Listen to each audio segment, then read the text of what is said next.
اس کے کیا اللہ نے یہ فرمایا ہے ایک عائشہ اور حفصہ یہ منافقہ ہے اور باقی مومن؟ بالکل بالکل اللہ نے بولا ہے نا، ابھی سورہ تحریم میں بولا ہے نا اللہ نے، ابھی آ جاتے ہیں سورہ تحریم، ابھی آتے ہیں نا سورہ تحریم، ہاں، اور ابھی آ جاتے ہیں سورہ تحریم میں. بھائی اللہ نے سورہ تحریم میں کیا بولا ہے کہ عائشہ حفصہ جو غیر مسلم ہے، بالکل بولا ہے. آپ اجازت تو دیں نا، ادھر جاتے ہیں ابھی ہاں بالکل ابھی سورہ تحریم میں جائیں گے نا، ابھی آپ کو پتہ چل جائے گا سورہ تحریم میں جب ہم جائیں گے.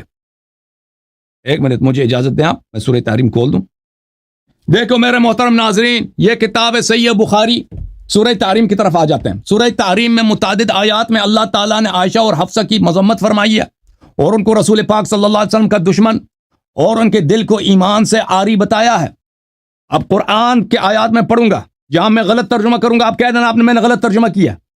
میں آپ کے اپنے احادیث دکھاؤں گا، آپ مجھے دکھا دینا کہ میں نے کہاں پہ غلط ترجمہ کیا احادیث کی.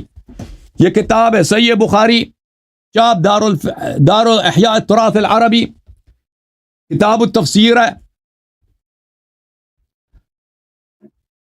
ان تتوبا الی اللہ فقد صغت قلوبکما، یہاں پہ حدیث نمبر 4915 ہے.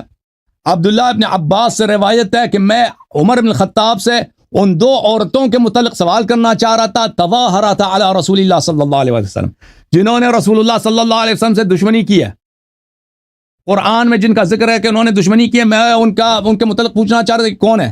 فمکثت سنۃ فلم اجد له موضعا، میں ایک سال میں نے انتظار کیا ہے، مجھے فرصت نہیں ملا کہ میں سوال کروں. حتى خرجت معه حاجا فلما كنا بظهران ذهب عمر لحاجة فقال أدركني بالوضوء فأدركته بالإدوات فجعلت أسكب عليه وأرأيت موضعا.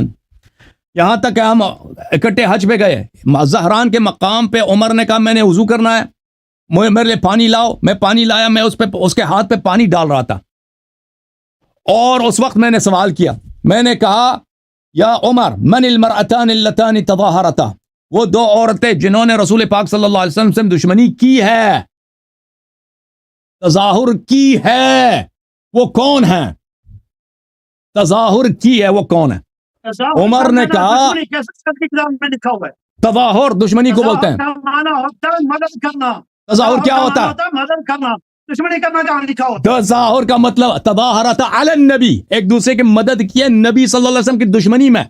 تظاہر علی النبی، لم يتظاہر للنبی، تظاہر علی النبی صلی اللہ علیہ وسلم. تظاہر علی شخص کا مطلب ہے کسی سے آپس میں مل کر دشمنی کرنا، ایک دوسرے کو دشمنی میں ساتھ دینا. وہ کون سے عورتیں ہیں؟ تظاہرتا، نبی صلی اللہ علیہ وسلم پہ دشمنی کیا. قال ابن عباس فما اتممت کلامی حتی قال عائشہ و حفصہ، عبداللہ ابن عباس نے کہا کہ وہ عائشہ اور حفصہ. اچھا اب اس آیت کی طرف آتے ہیں. ان تتوبا الی اللہ فقد صغت قلوبکما وَإِن تَظَاهَرَ عَلَيْهِ فَإِنَّ اللَّهُ مَوْلَاهُ وَجِبْرِيلُ وَصَالِحُ الْمُؤْمِنِينَ وَالْمَلَائِكَةُ بَعْدَ ذَلِكَ ظَهِيرٌ. تم توبہ کر لو. کیوں توبہ کر لو؟ کیونکہ تمہارے دل ٹیڑے ہیں. اور اگر تم دشمنی کرو تو اللہ تعالی اس کا مولا ہے، اور امیر اور جبرائیل اور ملائکہ اور صالح المؤمنین. یہ دشمنی ہے کہ اللہ کہہ رہا ہے کہ میں ملائکہ کے لشکر کے ساتھ اور صالح المؤمنین کے ساتھ آ رہا ہوں. دشمنی ہے. اس کا مطلب واضح ہو گیا کہ جو نبی کا نہیں ابھی تو واضح نہیں ہوا، ابھی میری بات ہی ختم نہیں ہے. اب سن لو، ختم ہوا ختم ہوا تھا تناشو. نہ اب سن لو، منافق منافق آپ سن لو. ہو جائے وہ نکاح ختم سے نہ شروع. زنا کیوں ہے؟ کیوں زنا؟ عائشہ کو بچانے کے لیے آپ نبی کو زناکار بنا رہے ہو صلی اللہ علیہ وسلم. شرم آنی چاہیے. او بھائی مشرک سے، ہاں بالکل منافق ہوتا ہے. نبی کا دشمن منافق ہوتا ہے، لیکن اس پہ اسلام کے احکام جاری ہوتے ہیں. نبی پہ دشمن پہ اسلام کے احکام جاری ہوتے ہیں. اب سن لو، اب سن لو، کتاب العین ہے. دشمنی کے اسمان واضح ہو جائے وہ مرتد ہوتا ہے یا منافق ہوتا ہے. ہاں عبداللہ ابن ابی ابن واضح ہو جائے وہ مرتد ہوتا ہے یا منافق ہوتا ہے. اب سنو گے، جو نبی کا دشمن ہوتا ہے وہ مرتد ہوتا ہے یا منافق ہوتا ہے؟ میں جواب دوں اس کا؟ سنو گے؟ جواب دینے دو گے؟ مرتد ہوتا ہے. اور مرتد ہو گیا تو نکاح ختم ہوا تھا زنا شروع. دیکھو میں آپ کو دوبارہ، میں نے ابھی بتایا تھا کہ منافق کے ساتھ مسلمین کا معاملہ ہوتا ہے، آپ نے شاید سنا نہیں ہے. دیکھو بھائی، عبداللہ ابن ابی ابن سلول اور نبی صلی اللہ علیہ وسلم نے اس پہ نماز پڑھائی ہے، اس کے نہیں نماز پڑھائی ہے. کیا مرتاد منافق ہوتا ہے یا کیا نام ہے کافر ہو جاتا ہے؟ مرتاد ہونے پر نکاح ختم ہوتا ہے یا کیا رہتا ہے؟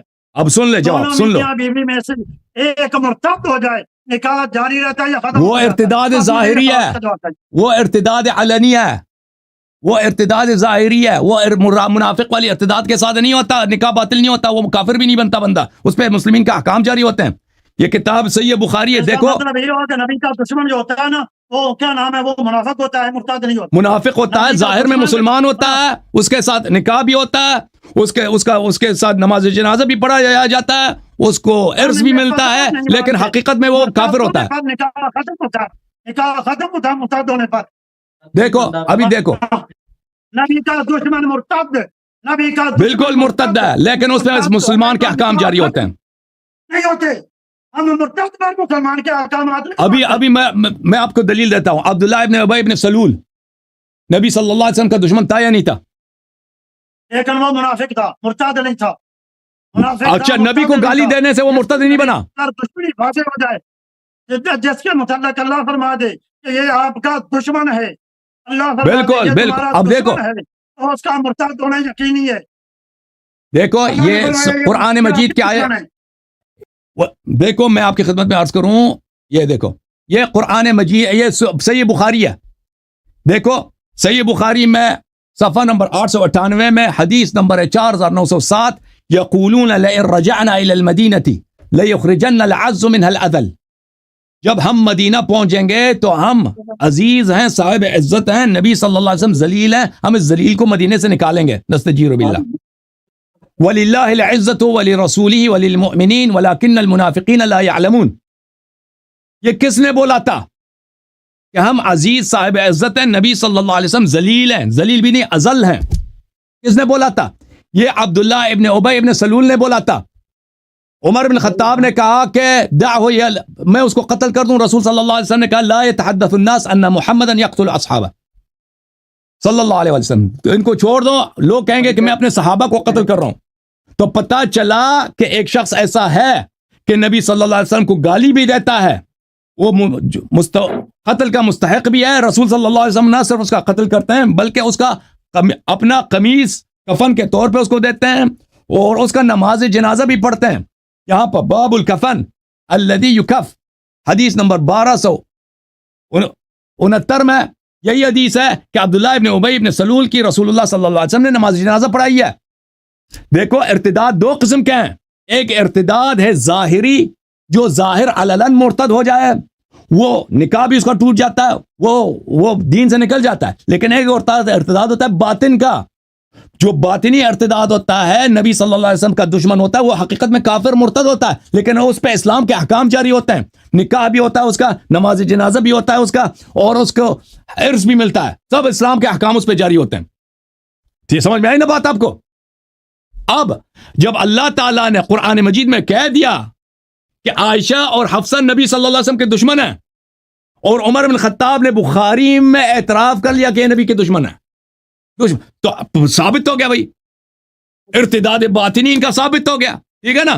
ٹھیک ہے، اس پہ اسلام مسلمانوں کے احکام جاری ہوں گے، ان کو عرض بھی ملے گا، ان کو قتل بھی نہیں کیا جائے گا، ان کے نکاح بھی ان کے باطل نہیں ہوگے. لیکن یہ کیونکہ اللہ نے شہادت دے دی کہ ان کا دل ٹیڑھا ہے، ان کے دل میں ایمان نہیں ہے، اور نبی صلی اللہ علیہ وسلم کے دشمن ہیں، تو جب ثابت ہو گیا تو ان کا کفر ثابت. اور یہ صرف دو لوگوں کے لیے، حفصہ اور عائشہ، بقیہ ازواج کے لیے نہیں ہے. الحمدللہ ثابت ہے، مقصود ہمارا ثابت ہے.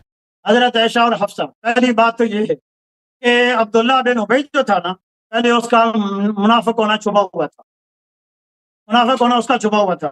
اللہ تبارک و تعالیٰ نے عبداللہ بن ابی کے فوت ہونے پر اس کے منافق ہونے کا اعلان فرمایا، منافق ہونے کا اعلان فرما دیا کہ یہ جس کے آپ جنازے پڑھ کر آئے ہیں، یہ بندہ منافق تھا، لہٰذا آئندہ آپ کو اس کی نماز جنازہ پڑھنے کی اجازت نہیں ہے. کیا نام ہے، نہ ان کی نماز جنازہ پڑھنی، اور نہ ہی آئندہ آپ نے ان کی قبروں پہ جانا، نہ ان کے لیے بخشش کی دعا کریں گے. لہٰذا اللہ نے فرما دیا، تو اس کے بعد منافقین کا سارا سسٹم ختم ہو گیا. جب عائشہ اور حفصہ کے لیے اللہ نے فرما دیا کہ یہ منافقہ ہیں، اللہ نے فرما دیا منافقہ ہیں، یہ کوئی نبی خبر نہیں دے رہا، کوئی خود دعویٰ نہیں کر رہا، بلکہ اللہ فرما رہا ہے کہ یہ منافقہ ہے. اللہ فرما رہا ہے یہ تمہاری دشمن ہے. جب اللہ نے فرما دیا کہ یہ تمہاری دشمن ہیں تو ان کا مرتد ہونا ثابت ہو گیا. جب مرتد ہونا ثابت ہوا تو نکاح ختم ہو گیا. ہاں بالکل مرتد ہونا ثابت ہو گیا, بالکل صحیح فرما لے, لیکن نکاح نہیں ٹوٹا, جنا شروع ہو گیا. نکاح نہیں ٹوٹا, نکاح نہیں ٹوٹا, کیونکہ ان کا ارتداد ظاہری نہیں تھا, ان کا ارتداد باطنی تھا. نبی صلی اللہ علیہ وسلم, سب مسلمانوں کا اجماع ہے کہ منافق پر نبی نے تو نہیں کیا. کیا جب اللہ سے کہا کہ ان کی دشمن ہے, اللہ نے فرمایا او بھائی آپ نبی صلی اللہ علیہ وسلم سے زنا کی نسبت دے رہے ہیں بھائی. ہم نہیں کہتے نبی صلی اللہ علیہ وسلم زنا کرتے تھے, نستجیر باللہ, وہ کافر ہوگا جو اس طرح کہہ رہا ہے. ہاں بالکل بالکل, نبی صلی اللہ علیہ وسلم کا نکاح دیکھیں, ضرب اللہ مثلا للذین کفروا امرأۃ نوح وامرأۃ لوط. اگر کوئی اس طرح مرتد بن جائے نا کہ جا کے کہہ دے میں مسلمان نہیں ہوں, آج سے میں مسلمان نہیں ہوں, تو یہ ارتداد سبب خروج عن الاسلام ہے اور اس پہ مسلمانوں کے احکام جاری نہیں ہوں گے. لیکن اگر ایک شخص دل میں منافق ہے, رسول اللہ صلی اللہ علیہ وسلم سے دشمنی بھی کرتا ہے یا کرتی ہے, ٹھیک ہے نا, اس پہ اسلام کے احکام جاری ہوں گے اور نکاح نہیں ٹوٹے گا. اب یہ بات یہ کرے گا. بہرحال میرا الزام پکا ہے کہ نبی نکاح ختم. اب میری بات ختم نہیں ہوئی ہے, میری بات ختم نہیں ہوئی ہے بھائی, میری بات ختم نہیں ہے. میں بھی بتاؤں گا کہ شیعوں کا عقیدہ یہ ہے کہ نکاح ختم ہونے کے باوجود نبی نے اپنے پاس رکھ کر زنا کا ارتکاب کیا. شیعوں کا عقیدہ یہ. اب میری بات ختم نہیں ہے بھائی. میں نے آپ کی خدمت میں عرض کیا نا کہ سب مسلمین کا اجماع ہے کہ جیسے کہ منافق پہ اسلام کے احکام جاری ہوتے ہیں, سب مسلمانوں کا یہ اجماع ہے. اب ہم نہیں کہتے کہ عائشہ جو تھا وہ علن مرتد ہو گیا بھائی, اس نے کہہ دیا کہ میں آج سے مسلمان نہیں ہوں, میں جا کے بتوں کی پجاری, یا میں کرسچن بن جاتی ہوں, یا میں یہودی بن جاتی ہوں, یا میں جا کے مشرک بن جاؤں گی. اس طرح اس نے تو نہیں کہا, وہ تو آخر تک کہتی تھی میں مسلمان ہوں, لیکن اس سے ایسے احکام صادر, ایسے افعال صادر ہو گئے جس کی وجہ سے اس کا عدم اسلام, عدم ایمان ثابت ہے. لذا اس کا ارتداد باطنی ارتداد ہے, ظاہری ارتداد نہیں ہے. اچھا